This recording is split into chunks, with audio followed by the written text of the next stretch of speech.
नमस्ते। आज मैं आप लोगों को अपने देश के बड़े ही मशहूर फेमस कथावाचक बापूजी बापूजी से जुड़ी अनेक बीमारी मैं आप लोगों को बताऊंगा। अली मोला वेद और कुरान दोनों की बातें मिलती जुलती और राम रटते रटते पवित्र। अब मैं कुरान रटूंगा। ऐसे तो उसने अनेक बात कही हैं। मैं शॉर्टकट में कुछ कुछ पॉइंट उनके बारे में उनके मुख से जो निकला, अब मुझे पता नहीं कि वो कितने ज्ञानी हैं, उनका पहुंच कहाँ तक है, उसने किस किस देश में कथा को कहने गए और उनकी मकसद क्या है। व्यास गद्दी पर से अली मौला और किसी समारोह में जाकर वेद और कुरान की बातें मिलती जुलती हैं। मैंने बहुत राम राम रट ली हैं, उनसे पवित्र कर ली हैं। अब मैं कुरान को पढ़ूंगा, कुरान से पवित्र करूंगा। इच्छा हो तो गुरुकुल भी आ जाना। अनेक बातें हैं। मैं उनके बारे में उनके जो मैंने वीडियो सुना और उनका जो वीडियो हैं, उनकी वीडियो को मैंने धर ली हैं, फेसबुक पर डाल भी दी हैं और उनका जो लिंक है मैं कमेंट बॉक्स में डाल दूंगा, देख लीजिएगा। अनेक हैं, अनेक बातें उसने कही हैं। तो कुछ कुछ पॉइंट मैं आपको उदाहरण के तौर पर जवाब दूंगा। उनका प्रश्नों का जवाब उत्तर, जैसे कि उसने कहा वेद और कुरान दोनों की बातें मिलती जुलती हैं। भाई साहब, जब उसने वेद और कुरान दोनों की बातें सेम, मुझे उनकी बातों को सुनकर ऐसा लग रहा है कि कीचड़ की तुलना समुद्र से कर रहे हैं। कहाँ वेद और कहाँ कुरान। वेद समुद्र, कुरान समझ लो।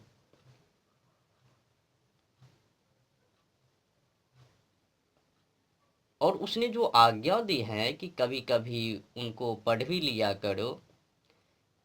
मलेधारी, त्रिकुंड, चंदन इत्यादि इत्यादि जो उसने बात कही है, एकदम शर्मदार।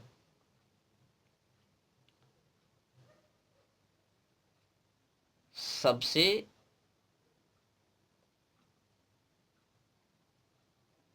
अगर अधिक शर्म की बात है, वेद और कुरान दोनों की बातें सेम।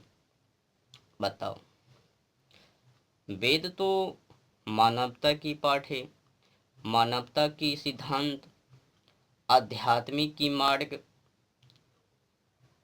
और कुरान, कुरान कुरान में क्या कह रहा है, उसमें तो स्पष्ट है, जाके पढ़ भी सकते हो। बापूजी को बोलने से पहले जानकारी ले लेनी चाहिए। अज्ञानता पूर्वक कीचड़ को भी बड़ाई कर देना कि तुम जो कीचड़ हो समुद्र के तुल हो। कीचड़ को समुद्र के तुल समुद्र के समान कर देना। आपको क्या लगता है, क्या कीचड़ कभी समुद्र के समान हो सकता है? कीचड़ क्या समुद्र के तुल्य?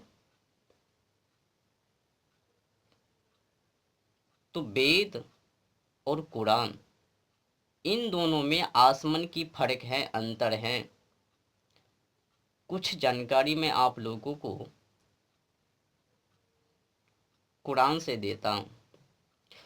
उनकी कुरान में क्या कहा रहा? सूरह 2 अल बकरा पेज नंबर 23 यानी 23, उसमें कहा रहा है। आपको मैं कुरान भी दिखा देता हूँ। ये रही कुरान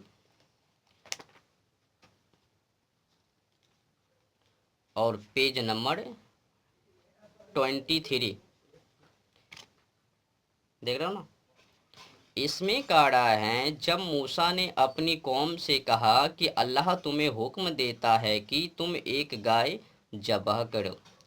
अब गाय को पूजने वाले यानी गौ माता को पूजने वाले वैदिक सनातनी हिंदू लोग और उनकी कत्ल करने की आज्ञा कुरान में।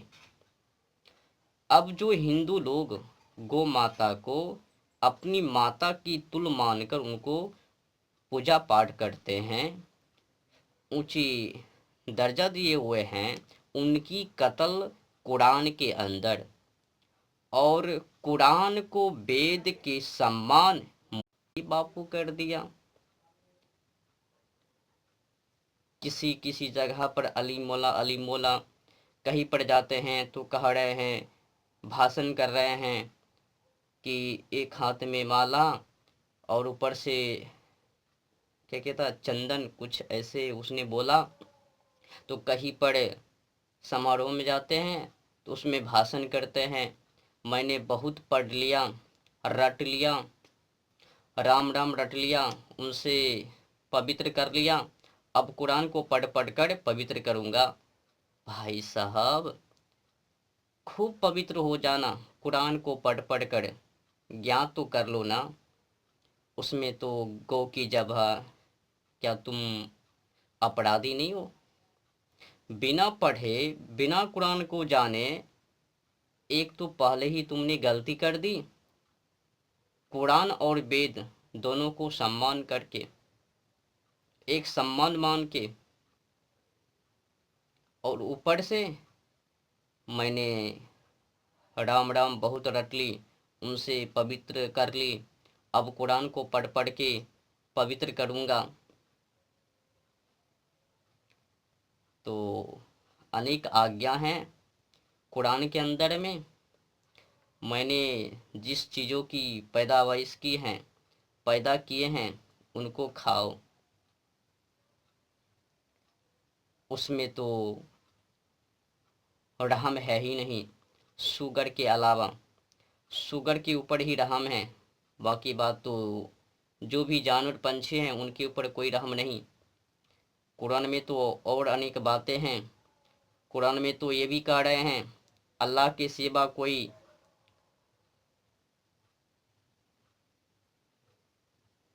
वो सब नहीं है। अल्लाह को जो ना माने काफिर हैं, शैतान हैं, कुफन हैं, नापाक हैं, उनको जहाँ पाओ वहीं पर कत्ल कर दो। क्या समझ रहे हो बापूजी? आपको तो बोलने से पहले कुरान को अध्ययन कर लेनी चाहिए। अगर जानकारी नहीं तो चुप हो जानी चाहिए, छोटी मोटी शब्दों में वहाँ से बोलकर निकल जानी चाहिए। तो कुरान पढ़ो, मतलब फेमस होते होते फेमस के साथ साथ क्या अपनी मर्यादा को भी। आपकी वाणी से ऐसा स्पष्ट हो रहा है कि आप सेकुलर हो।